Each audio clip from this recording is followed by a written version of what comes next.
Welcome to A Surface Spins. Today we have a very special show and some special guests. We're going to be talking a little bit about the new Beatles Anthology, and to help out with the conversation, we have Harry from Harry's Music Room. Hello, everybody. Harry, you have the greatest collection of Beatles bootlegs I think I know about. It's pretty incredible. So go to his channel, Harry's Music Room, and look at his Beatle bootleg collection. Really awesome. I think I'll be updating that soon because I've added a lot to it since I did my last video. Cool. And our other guest today is Michael. Hello, Michael. How are you? Hello. You are one of the only people I know that actually owned and wore Beatle boots quite frequently. And do you still wear them, or are they on the shelf now? Or I still have them. I have my two favorite pairs, the brown suede and the black suede. I got the low heels because I think you have to be about 110 pounds and 21 to wear the 2-inch Cuban heels.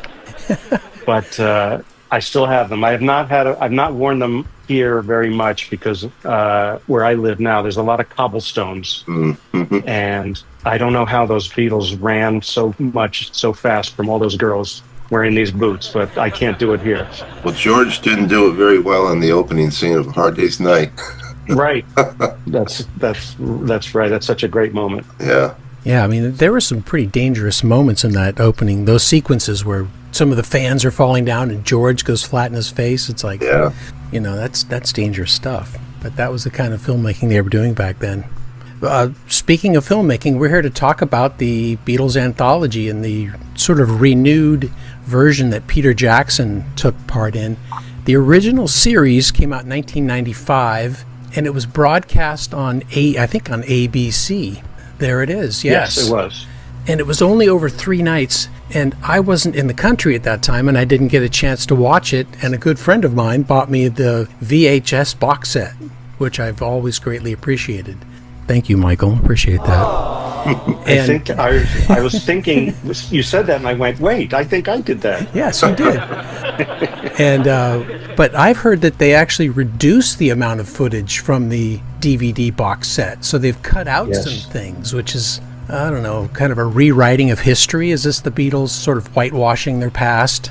There's one, I would say I don't know how much whitewashing there is. There is one moment, which we can talk about later, but just to this specific topic, there is one moment where I think Paul McCartney made himself look a little better than he was in the original. So we can talk about that later, but it's not in a terrible, horrible way, but just I think he adjusted a couple things, and so he didn't seem like such a dick, if I may say so. Any thoughts about the differences, Harry, between the new incarnation and the old incarnation? I like the shorter version. I just thought it was more concise, a little easier to digest, especially if you're new to the Beatles. You don't have to sit through this entire thing, which was a lot of hours. But I don't recall a lot of the original. I haven't watched it in 25 years or more. There's I think each episode is about 10 minutes shorter now, somewhere between 10 and 15 minutes shorter. And the reason I'll say I prefer the original simply because there were probably 5 or 6 moments in the original that really stood out to me. And whenever I thought about the Beatles Anthology, I always went to, I remember when this thing happened. I remember this moment. I remember this moment. And out of those 6 moments that really stuck in my head, I think 3 of them were cut out of the new version. What? Well, one of them is this moment with Paul McCartney where he says, he's talking about George Harrison, and he says, I was always a little bit older than George, and so I probably treated him like a little brother when I probably shouldn't have. And it cuts to George saying, he's 9 months older than me, and he's always been 9 months older than me. But in the original, Paul McCartney says, so I always treated him like a little brother, and I probably should have treated him better. I mean, I'm like 15 months older than him. And it immediately cuts to George going, he's 9 months older than me. Okay. And he's always been. So that little thing was gone. And there was a moment where There were two. I might need to do more research because I'm pretty sure this was in the original anthology where they had two versions of Ticket to Ride or We Can Work It Out. And one of them they're wearing dark suits and the other one they're wearing lighter suits. And I remember in the original anthology there being a musical moment where it just cut back and forth between these two things. And throughout I love that moment. And throughout the years, I was always thinking, where is that video? Because it has to be an original video somewhere. And then I realized, no, they took two separate videos and cut them together for the anthology. And that moment was gone. But again, I got to say, I'm 90% sure it was in the original anthology, but maybe I might be wrong. That moment's gone. I think they ended in the original episode 7. I think the closing credits, because it was originally 8 episodes, right? Or 9 episodes, whatever the second to last episode was. Mm-hmm. The closing credits was just the harmony from Because. And that had been replaced by something, and I'd never heard that before, and it was beautiful. And that had been replaced with just some generic studio outtakes. And there were a couple more moments that were gone. There were a couple of things that once I noticed they were starting to cut things, there were a couple of moments where I was hoping they would stay in, like when George Harrison talks about meeting Elvis for the first time, and we were in the limo, we were back of the limo drinking tea, and we spilled out of the limo like it was a Beatle cartoon. That's one of my favorite moments, and that was still there, luckily. And I noticed how many times George referenced the Ruddles in his interviews. He was always pulling quotes from the Ruddles, like when he was talking about Brian Epstein passing away, and he said, we were shocked and something else, which is shocked, and we were shocked and stunned, which is a line from the Ruddles, where they keep saying we were shocked and stunned when Leggy Mountbatten died. But I noticed more this time how much George references the Ruddles, like drinking tea and that kind of thing. And there are a couple more moments that got cut out. I can't think of them right now. I had my notes somewhere, but I can't find them. My question was, did they add anything? Supposedly they did. There was nothing that stood out to me where I went, oh, that's new. But apparently there were some new music sequences and things like that.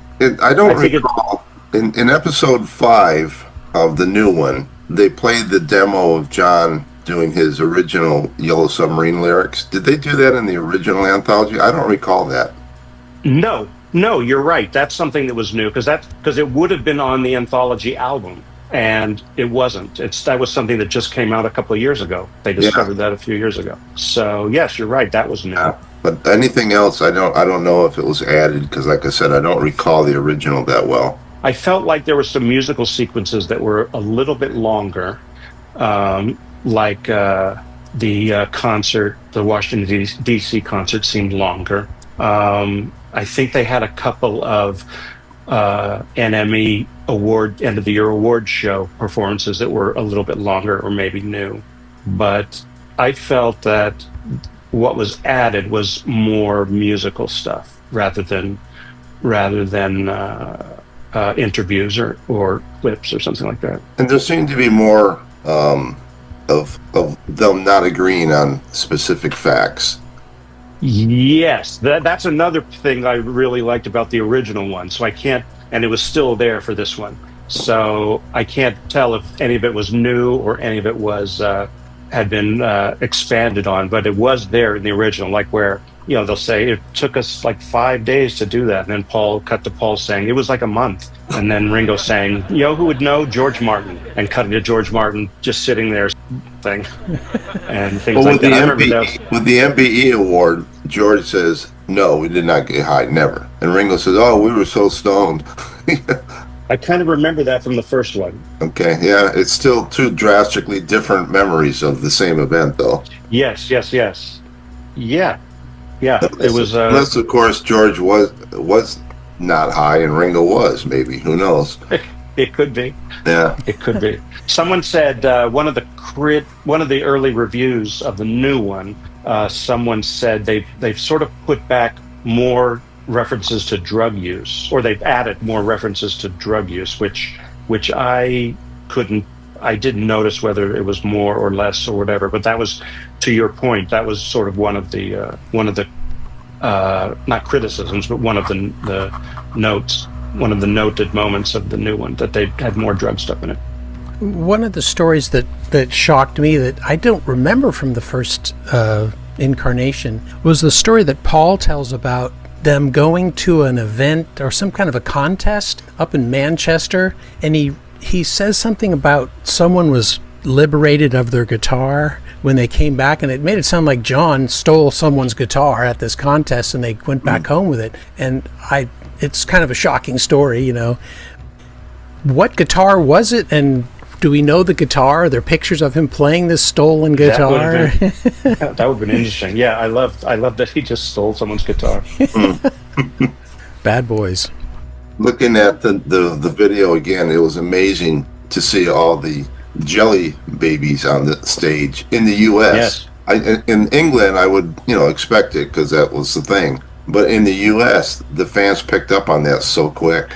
Well, that's what George used to tell that story about, how they don't have jelly babies in the U.S. So when the American fans heard the Beatles loved jelly babies, they went to the next best thing, which is jelly beans. And they were whipping jelly beans at them on stage, which are not jelly babies. They're harder. And so George told the story years and years ago about how they were getting pelted by these little tiny rocks. Yes. And they had to tell the fans to stop. They should have thrown money instead. They should have said we love money instead of jelly babies. Yeah, exactly. How do we feel about, this new incarnation is totally revamped using AI and Peter Jackson's technology, whatever that is. How do we feel about that? Because I remember back in the 1990s when colorizing films was the thing, and I remember watching, I think it was Miracle on 34th Street, or one of those classic films that they recolorized, and I couldn't stand it. I was like, I want to see it in black and white. I don't want to see these horrible colorized versions. And so there's that kind of, I don't know if that's such a big deal anymore, if people even complain about that. But what about all the technology? It certainly makes things look better, sound better, but do we care that they're manipulating original Beatle recordings and film? I like it. I think anything like that to improve it, it's just a plus. As long as the original, it's still the original music, but you're just hearing more detail than you were able to before. Right. And I felt so much better. I felt with the Get Back stuff, some of it was very, which came out of Peter Jackson's company. Some of it was very sort of, it was very computery, the images. And in the new anthology, there were some moments where you could tell they had run some footage through AI. And there were a few spots where it was very AI, where if you saw if you'd seen this frame as a still photo, you'd gone, well, that's a made up picture of somebody's tried to make a picture of the Beatles using AI, and it looks terrible. But so I'm not quite. I think I'm on board with using that technology to clean things up. Mm-hmm. Which with Get Back, the big complaint was they cleaned it up too much, so that it started to look fake. But in this version, the stuff that was all AI, or the stuff that had been cleaned up with AI, when it looked good, and when it didn't look good, it looked like bad AI. And that was more the black and white, I think, than the color. Yeah, it was definitely the black and white stuff. Like when they're running through the crowd, I think they were running through a crowd in New Zealand or something, or running through, I don't know why I said New Zealand. I think it was New Zealand. Just running through a crowd, and just like faces got warped, and it wasn't as bad as like Ringo having 3 arms or something, but or 8 arms, but there were some moments where you just went, oh, that's bad AI. In one of my notes, I have Shea Stadium, I'm Down, great quality. So that particular one I just thought was amazing. Yeah, when they clean it, when they use it to clean stuff up, I think it's fantastic. When they use it to enhance it, which I'm Mhm. maybe technically there's no difference between those two words, clean up and enhance. But I feel when it's enhanced, it's not quite there yet, and unfortunately, it will be there very quickly. That's Yeah. I'm not a fan of that kind of AI. I like when you make videos of like monsters in the woods and things like that, but it's tough when you take real life stuff and change it. As far as mentioning colorization of movies, I Mhm. love A Hard Day's Night in black and white, but I'm one of the few people that would love to see it in color just to see what it looks like. No, Harry, I no, that's still want wrong. the original. I still want the original, Yeah. but Yeah. I'd just like to see it once in color. It's probably out there somewhere. I saw some photos. They were on-set photos of the dance sequence, in the nightclub dance sequence in the Hard Day's Night, and they were in color. And it was like, oh, there's these iconic women dancing with them who everyone has fallen in love with over the past 70 years or whatever it is, 60 years. And it's like, oh, that's what color her dress is, and oh, that's what color that one's hair is, and oh, that's George's suit looks like that. And it was interesting to see that in color. Yeah, I'm sort of with Robert on the no yeah, colorization. yeah. Speaking of women in the scenes, though, in episode 7 on Disney, during who's that? What is it? Blackbird. There's a woman in a white dress with short black hair. Who is that? I think I'm not positive, but I've heard little snippets here that she was an American girl that Paul McCartney was dating at the time. I want to say like Angie Schwartz or Because I thought, wasn't he I'll with get back. Linda at that time? No, It might be in between, Oh, okay. Okay. Interesting. but Stacey Schwartz. She wrote a book about it, but I have a feeling that's her. Okay. I'm just going to write McCartney and Schwartz and see what comes up. But I think they dated for Francie Schwartz. In 1968, she was engaged in a romantic relationship with Paul McCartney, and I think that might be her. Would this have been before John started bringing Yoko into the studio, or about the same time? I think probably about the same time. I mean, if he's doing Blackbird, Yeah. that's about it.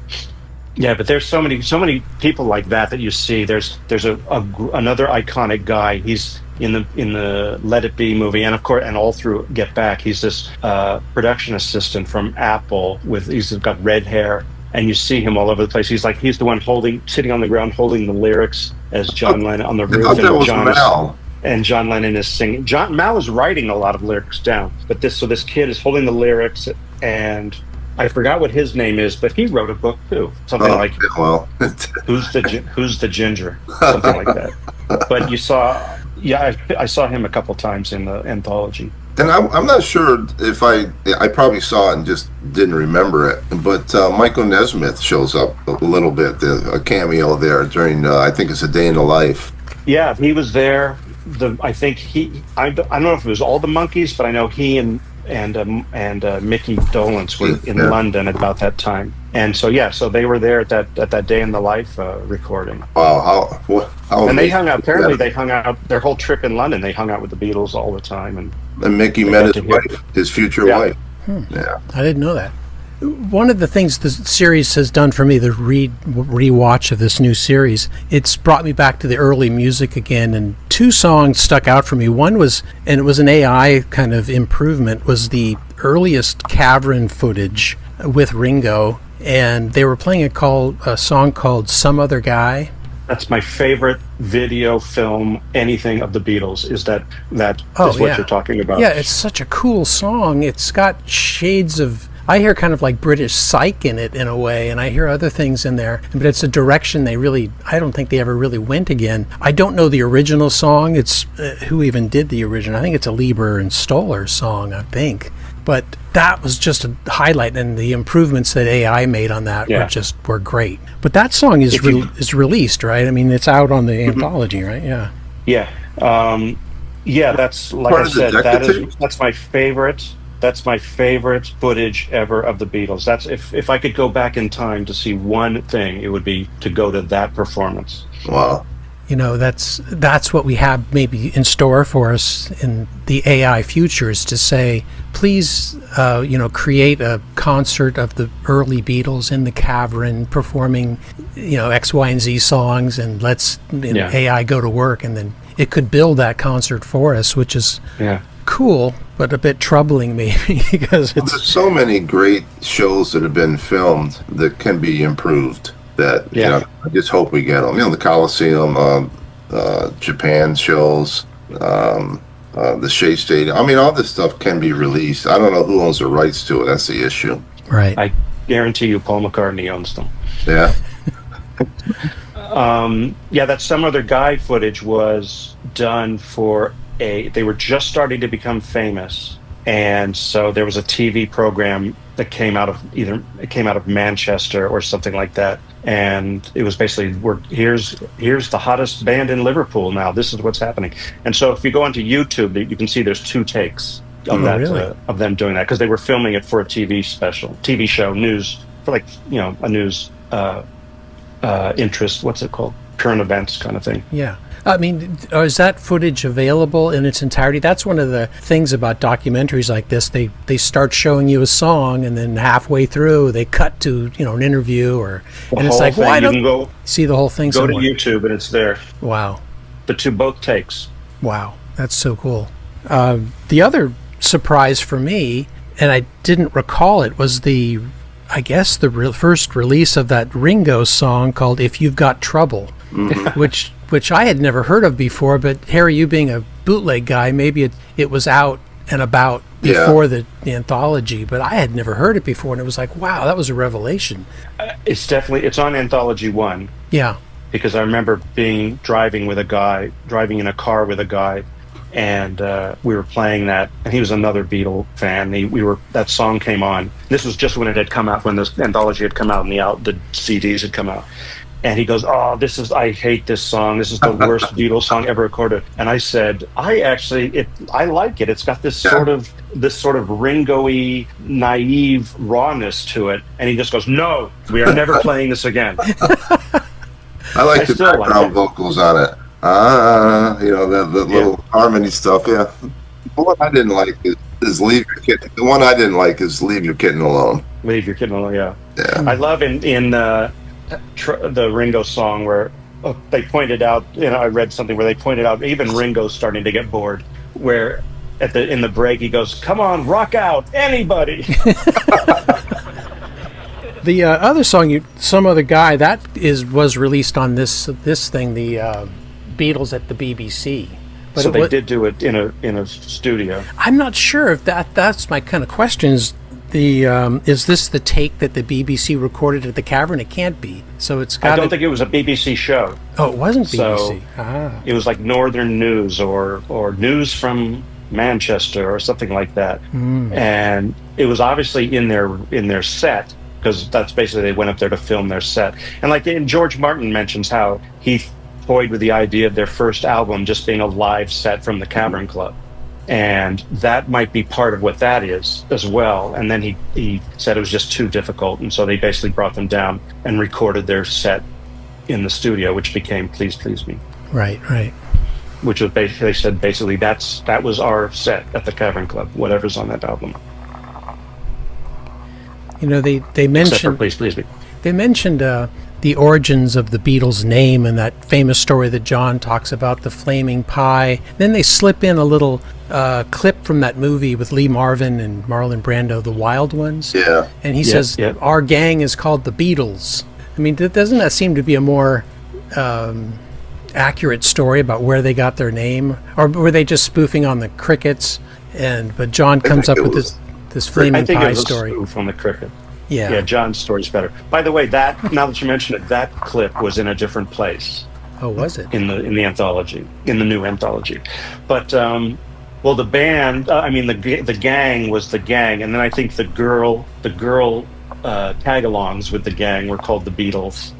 And I always thought that once Paul came out with the album Flaming Pie, that was his way of saying, I'm the one that came up with the name Beatles. I'm the man on the Flaming Pie. Oh, interesting. Interesting. Yeah, that's a criticism that Paul likes to rewrite history and paint himself, into a brighter light quite frequently.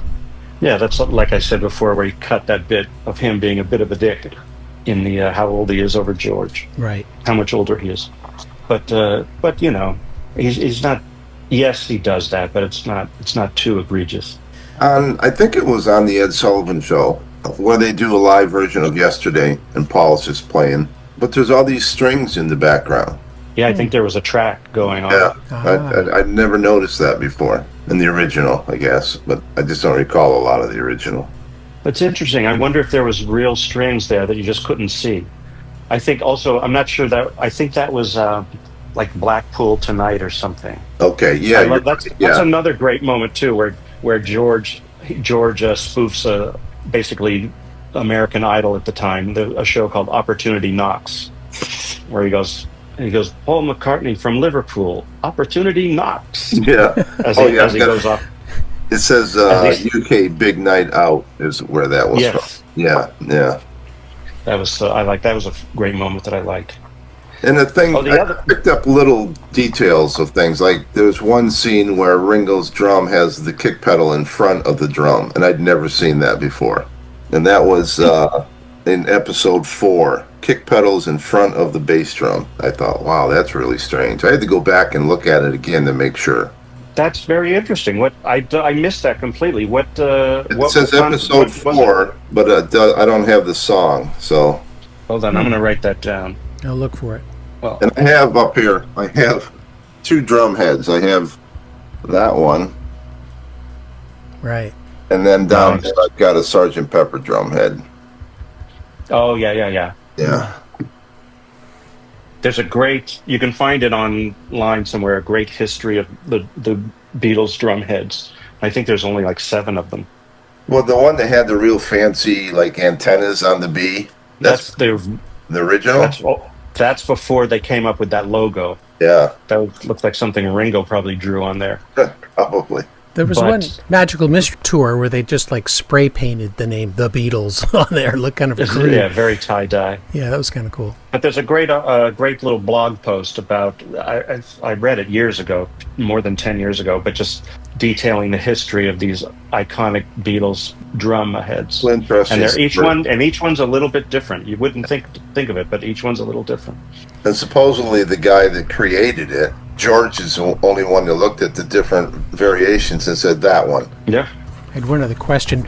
Well, who was the drummer? Jimmy Nichols? Jimmy Nichols. Oh, Jimmy Nichols. There's some great stuff about him online too. Just his whole life was destroyed. Wow. What, angry Beatle fans? No, he was a Beatle for a week, and then it was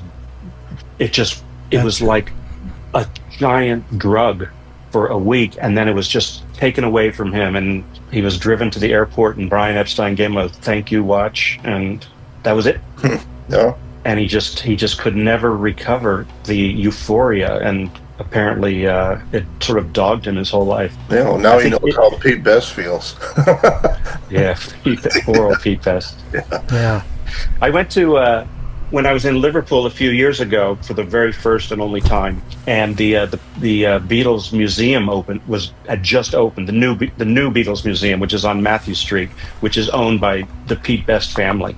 And I was talking with a guy, and some guy was showing us around. We were the only people there, my wife and I, and his name was Rogue. And I go, suddenly, like 10 minutes into the talking with him, I put 2 and 2 together, and I go, "You're Rogue Best." And he went, "No, my dad is Rogue Best. I'm Rogue Best Jr., whatever." And I go, "So Pete Best is he goes, "My uncle." And I go, "That means Neil Aspinall is," and he goes, "That's my grandfather." And I was going, "Oh my God." It was just crazy. But then I always wondered, then I put 4 and 4 together and realized the reason Pete Best could open this museum, which was very nice. I highly recommend it if you ever go there. It's just a block up the street, same street that the Cavern Club is on, just 100 feet away. But apparently Pete Best made off of the original anthology, he made about $6 million in Wow. royalties because they've got a bunch of his songs on it. But that tells you that even Pete Best made $6 million with 5 or 6 songs. Wow. But it took him decades to get the money. No, he got it because he took the. Oh, I mean, it took him decades to earn it. Yeah, But it certainly wasn't kept. It certainly wasn't kept from him. But and then I realized that's how he was able to open up this giant, very good museum. Well, the other question I had is just a general one about the best Beatles live concert, because what this makes me think of is I just wish there were some way to release these Peter Jackson corrected concerts in their entirety. You know, like you were saying, the Japanese concert, the famous one in Tokyo. Is it Hollywood Bowl or no? That's probably one of the worst, I think. Oh, okay. Just because it was so bad. The sound was so bad. Isn't there one in Holland or something where the crowd's just sitting at their feet? It's pretty. That's a great one. That was a great appearance on a TV show. That's great. Everyone says the Melbourne concert, which is you can get that on YouTube, and it's pretty good quality. It's like, I think it's a 1964. That's supposed to be pretty good. My favorite is one of those NME award shows, which you almost never see the Beatles in them because, again, Apple and Paul McCartney bought all the footage. So whenever they show these compilations, you never see the Beatles part of it. But I think it's the 64 concert with the Beatles, and they are just they're doing, when they do Long Tall Sally, and they sort of wrap it up with Long Tall Sally, and you just go, anyone who says the Beatles can't rock need to see that clip, and just go, and the quality is fine. It's got a kind of a edgy punk. I mean, I know that's a strong word to use for the Beatles, but it's got a real edgy quality to it. It sounds fine. I mean, it sounds rough, but in a good way. And watching Ringo play, Ringo just goes crazy on the drums, and it's really great. I'm pretty sure it's the 1964 NME Awards show. I'll look for that. That sounds interesting. And if it's not that one, it's the 1965, but I'm pretty sure it's 1964. It ends with Long Tall Sally. I picked this up while I was in Japan. It came out the week I was there. So a nice Obi strip on there. That's one of my final questions is I have my Beatles anthology on CD. I don't know why I just tend to buy these things on CD. Rather, I don't have any vinyl on it. But first of all, what is the quality of the Anthology 4? Is it worth getting? I don't have it yet. I'm sure it's worth getting, but and then do I need to go back and buy Anthology 1, 2, and 3 again because of the improvements sonically and so on? Those are my kind of final questions in a way. Everyone who I've listened to has said don't bother with Anthology 4. Oh, I love it. It's probably got lots of great stuff, but they say it's just stuff. It's kind of like it's a lot of it. I've never heard it yet. And so I can't speak from personal experience, but they're saying that's a lot. It feels like filler. Well, yeah, the instrumentals to me feel like filler. But as a Beatle completist, I've got to get Volume 4. I've got 3 on vinyl. I've got to get 4. Of course. And half of it I've got in other formats, box sets and stuff. But it's nice to have it here. It's all together. I just put it. Enjoyed it. I really enjoyed playing it. I actually played it like twice, back to back, all 3 records. And the quality of the pressing is great. There's 3 records in Anthology 4. Yep. Yeah. Oh, yes. I see. But I am not going to go back. I didn't get the box set. I looked at it when I was in Japan. I said, maybe I'll buy it because it's unique. They wanted $500 for it over there. So and the Volume 4 was like $90 US. So I was happy just to get the one. I don't need to replace the first 3. Everyone is saying don't. As far as the new video goes, I mean, if you want to, you can get the new version, but they said definitely do not get rid of your old version. Well, the price has kind of dropped on them a little bit now on the original since the box set came out. And yeah. Does the new Anthology 4 have Now and Then on it as well? That's the newest? Yes. It must be on there. Side 6 is Free as a Bird, Real Love, Now and Then. And that's it for side 6. I see all of the John Lennon tapes stuff. Yeah. I read in a book somewhere, I think it was Cynthia Lennon, her second book maybe, that supposedly the last words that John ever said to Paul as Paul was leaving the Dakota is John said to him, "Think of me every now and then, my friend." And that's part of the reason Paul was so adamant about getting this song out. Well, I think George didn't want it, so it didn't get Oh, is that what it was? I think George bailed on it. Yeah.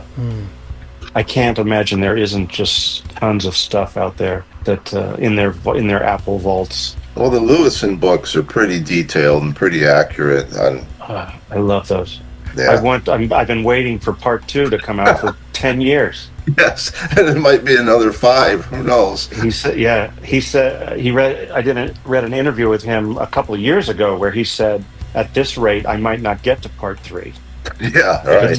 If it's going to take me 20 years to do each one." Yeah. But no, part 1 was absolutely amazing. Well, hey guys, I want to just close it off here and say thank you so much. And Surfer Spin signing out. Bye, everyone. Okay, ciao, Mike. Bye. Bye. Ciao, ciao. Ciao. Bye.